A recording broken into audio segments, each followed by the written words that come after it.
So when LeBron was making the decision a few years ago, I remember I was at a Marriott property in Tampa West Shore Marriott. And of course I was mocking LeBron, and I was also giving props out to Dan Gilbert, the Cleveland Cavaliers owner, for basically shredding LeBron because he felt like a jilted suitor. But it was more than that. It was like a divorce, because the bottom line is Gilbert gave LeBron everything he could money-wise. He went out and he spent all the money possible to bring in any type of complimentary player that he thought would get LeBron closer to a championship, and LeBron went and said, F you, took the money as a mercenary in the decision, created the big three. Can we have any more of these?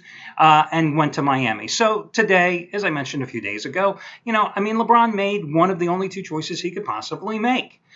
Difference, of course, today for the decision number two, sitting at a Marriott property in Southfield, Michigan. Let me just say that I will acknowledge the fact that I bash New York City and Miami as places I absolutely can't stand, and all the places I visited in this country. I want to add Detroit to that list as well. And Detroit, I'm sorry, you might actually move to the top of that list.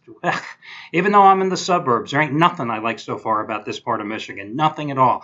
My wife, of course, did her best. She did stimulate the economy of Canada yesterday by going to Caesars and Windsor and helping to give them some money. And then just to show that she is patriotic, we crossed back over the bridge and came into Detroit, and she went to MGM and gave them twice as much as she gave the Caesars. So you cannot say that this family, my family, is not patriotic thanks to my wife's endeavors. But back to LeBron for a second. As I said the other day, he was really faced with two choices. You either return to Miami, or you come back to Cleveland as the prodigal son returning home and rehabilitating your image, and, all is forgiven, blah, blah, blah. Because if you go anyplace else, if you entertain thoughts of going to Houston or anyplace else, then you're viewed as a mercenary. But please, let's not mistake the fact that LeBron is still a mercenary, because LeBron's been sitting there going, man, oh man, I played my heart out. I did everything I could. D-Wade, he's an old man now. Chris, God, can't Bosh do more than get 14 points a game? And we still got smoked by the Spurs in the championship series, and it ain't going to get any better. So I think I'll hightail it back to Cleveland, where I got Kyrie, I got Andrew Wiggins, I got some salary cap room, and man, I can be back in the finals again. It was still a decision based on money. And by the way, I love the fact I'm sitting here, as I'm handicapping today, I have SI.com open. And by the way, SI.com, what did you do with your website? Ugh, God, that redesign a couple of weeks ago? Ugh. Listen, anyway, I'm sitting there and I see the letter that LeBron posted today, because we couldn't have the decision. Today we had the letter, co-authored, however you want to say it, ghost-written, who knows, with Lee Jenkins of SI. And it appears on the screen. And I'm going, ESPN's on in the background. What's going on here? All the talking heads. Don't you have SI open on your screens? Haven't you read your Twitter feeds? Haven't you seen that this is happening? I go to Cleveland.com. They're like 5 minutes behind the pace. It's like, haven't you guys seen LeBron's coming back yet? So finally ESPN comes on. They got the talking heads. And the new rage in journalism, and it's been this way for a number of years because of all the networks having their experts. We got a lot of these in today's report, don't we? A lot of these.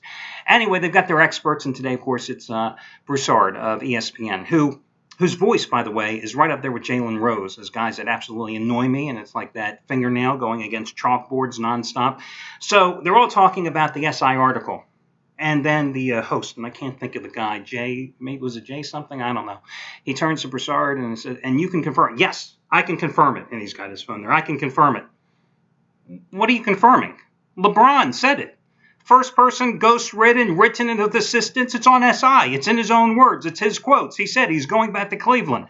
I can confirm it.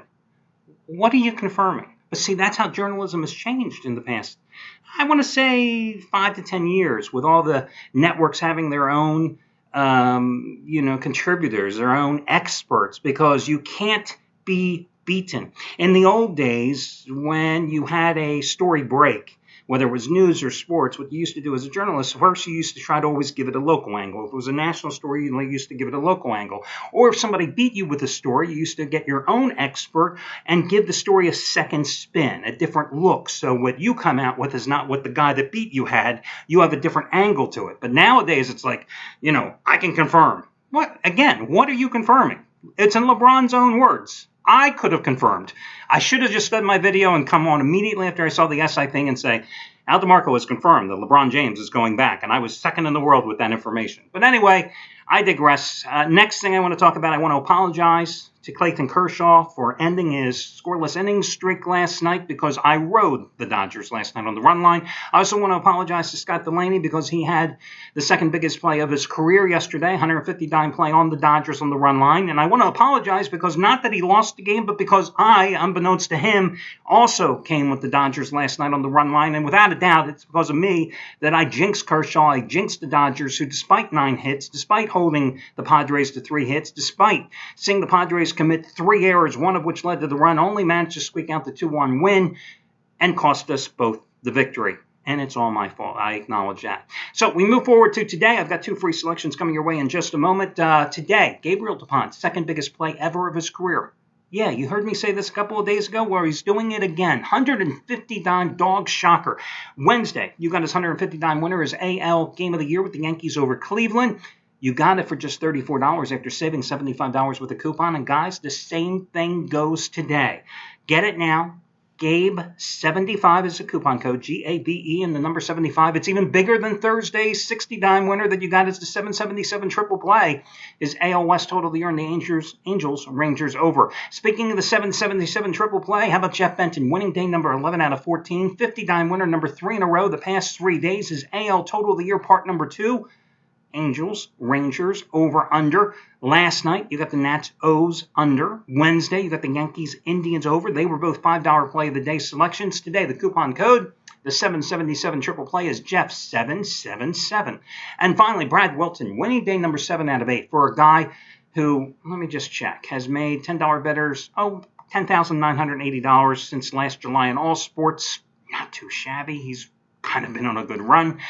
Today, 100-dime winner number 16 out of 25 is NL East Game of the Year, Mets in Miami. Let me put it this way. It's a 100-dime release. Remember that 100-dime play he had in the Super Bowl with the Seahawks? This play is just as strong. Need I say any more? Brad 19, B-R-A-D, the number 19. Because that means you get it, guys, for $19. As I've told you repeatedly, you never have to spend big money to make big money. And more importantly, those of you that are like me, baseball junkies, diehards that continue to play through the dog days of summer, I've told you repeatedly for months that you will experience the greatest discounts all year long now, in July, in August, in June. You did as well. Because I realize, as I said, for better or worse, you're junkies like me. You love baseball and you realize you can make money. Unless, of course, you've been following my picks lately because I've lost 6 of the last 7 days. On we go. Let's get to your free selections. First one tonight, I want to take a look at the game between... Let's see, which one do I want to... I'll go with the West Coast game. I'll go with the Dodgers and the Padres. Yes, I am a glutton for punishment. Dodgers tonight going with Dan Haren. Now, he was rocked in his last start, giving up a season-high 8 runs and 10 hits in 5 1/3 innings in a loss at Colorado. But let's face it, guys, it was a Colorado. I mean, what happens to pitchers when they go to Coors? They usually get lit up. What I was impressed with, however, in that game is that he had pretty good stuff. I mean, he did strike out 8 guys in 5 1/3 innings, and he's not that hard of a thrower any longer. And listen, Haren's back at home. It's Chavez Ravine, 4-1 with a 2.96 earned run average and 8 home starts. Jesse Hahn, the rookie going for the Padres, he's pitched very well. I mean, 6 starts, 2.34 earned run average, and giving up just 24 hits in 34 and 2/3 innings. And I thought, taking the Dodgers tonight minus $1.30 is a neat play, but how about taking the under at 7 runs? I mean, this is a Padres team that's last in baseball in terms of batting average and runs scored. Their last 37 games, 27 unders, 9 overs, and 1 push. Think about that. 27 of the last 37 plays you made on them would have been wins if you had just taken the under every single time. So why not take the under tonight? Dodgers have only scored a couple of runs in their last 2 games. So I'm going to go with the under tonight as well as the Dodgers in a low-scoring 3-2 win. The other play, so I'm going to take Tampa minus $1.40 at home tonight over slumping Toronto. The Blue Jays 1-6 on their current road trip. They're coming off an 8-7 loss last night at LA against the Angels. Now, they did score 7 runs in the game. That's the good news. The bad news is they had only scored 10 runs in their prior 6 games to start that road trip, which, as I said, is currently 1-6. They've been losing everywhere. I mean, they've lost 10 of their last 12 of the road. They've lost 21 of their last 31 overall. Mark Buehrle going tonight. He is 0-5 in his last 6 starts after that great, 10-1 start to the season. Chris Archer, 2.59 earned run average at home this year in 8 starts, 2.22 ERA in 5 starts against Toronto in his career. The Rays returned home after a 9-2 road trip and promptly dropped 2 out of 3 to Kansas City, but that's because in the first 2 games of the series, I was on the wrong side of both of the first 2 picks in that series. So since tonight, this is not a premium play and this is only a free selection, I'm telling you with 100% total confidence that Tampa Bay is absolutely the play in this one as your free pick. Plus the Dodgers and the Dodgers-Padres under, that'll do it, and I will catch you again tomorrow.